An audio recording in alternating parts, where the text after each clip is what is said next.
L'ordre du jour appelle la question orale numéro 1239 de Monsieur Olivier Paccaud, transmise à la ministre de la Cohésion des Territoires et des Relations avec les collectivités territoriales. 2 minutes 30, chers collègues. Oui, merci Monsieur le Président. Madame la Ministre. Liberté, égalité, fraternité. Telle est la devise de la République une et indivisible. Or, dans la réalité, cet idéal reste verbal et s'évanouit lors de la répartition des dotations de l'État entre les villes et les campagnes.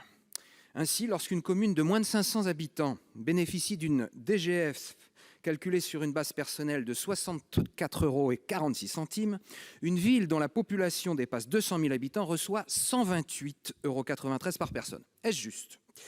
Cette différence, une véritable iniquité, est justifiée par vos services au nom de charges de centralité que doivent assumer les territoires plus peuplés qui accueillent plus de services administratifs et commerciaux. Certes, les ruraux viennent chercher à la ville les services qu'ils n'ont pas, ou surtout plus, chez eux. Mais n'oublions pas que la loi du nombre aboutit pratiquement toujours à des coûts moyens d'investissement bien inférieurs en zone urbaine. Raccorder les 150 logements de l'immeuble d'un quartier au réseau d'assainissement d'une grande ville s'avère ainsi souvent moins onéreux qu'installer l'assainissement dans un hameau de 10 maisons. Cette problématique est d'ailleurs valable pour tous les réseaux, eau, électricité, téléphonie, fibre. Péréquation rime ainsi avec illusion en matière de soutien d'État au territoire. Si les habitants des campagnes sont égaux devant l'impôt avec les urbains, ils ne le sont pas en termes de retour fiscal et d'offres de services. Les ruraux sont donc de bons contribuables, mais des citoyens de seconde zone. Au pays de la Déclaration des droits de l'homme et des citoyens, est-ce cohérent et acceptable ? En respectant la logique de votre administration, ne faudrait-il pas que l'impôt sur le revenu varie en fonction du lieu de résidence, puisque les habitants en milieu rural utilisent bien moins de services publics de proximité, faute de disponibilité ? Au nom de la solidarité nationale et de la justice territoriale, quand le gouvernement révisera-t-il son algorithme en apportant plus d'équité et de bon sens dans le calcul de la dotation globale de fonctionnement ? Madame la ministre, vous avez la parole. Monsieur le sénateur, vous m'avez interrogé sur la question de l'emploi d'un coefficient variant de 1 à 2 au sein de la dotation forfaitaire des communes. La question consiste à déterminer comment rendre compte objectivement des charges supportées par une commune dans son attribution de DGF. L'analyse économétrique conclut que les charges croissent avec la population. C'est ce qui explique pourquoi, au sein de la dotation forfaitaire, le gain d'un habitant conduit à un gain de dotation forfaitaire variant de 64 à 129 €. Cet écart n'est pas apparu par hasard.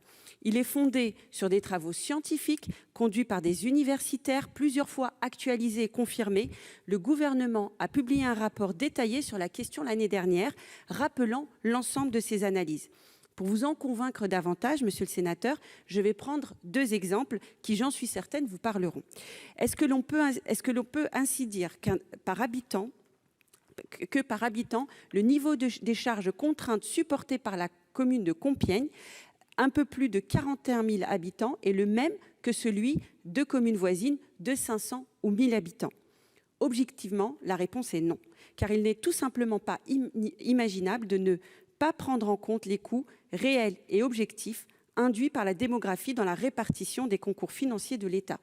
Par ailleurs, ce coefficient n'est qu'un critère parmi d'autres. Vous avez dû consulter la répartition de la DGF 2020 pour un certain nombre de communes de votre département de l'Oise. Vous avez dû constater également que le niveau de la DGF totale ne varie pas du simple au double selon la population d'une commune, preuve que bien d'autres critères sont pris en compte et tendent à assurer concrètement une répartition équitable des concours de l'État. C'est le cas, par exemple, de la dotation de solidarité rurale. Depuis 2017, le montant global de la DGF a été stabilisé et la DSR a crû de 90 millions € par an chaque année.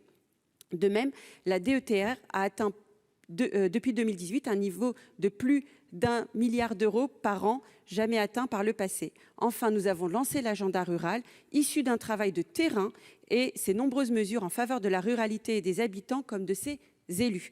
Au regard de ces éléments, vous voyez bien, monsieur le sénateur, que le gouvernement ne se désintéresse pas du tout de la question de la ruralité. Merci, il vous reste 26 secondes, chers collègues.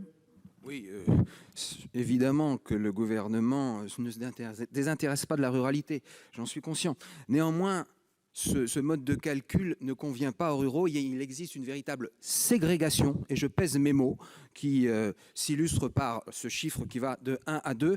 Et ce n'est pas la DSR qui va le combler, même si les maires qui bénéficient d'un petit peu de DETR ou de DSR par-ci en sont satisfaits.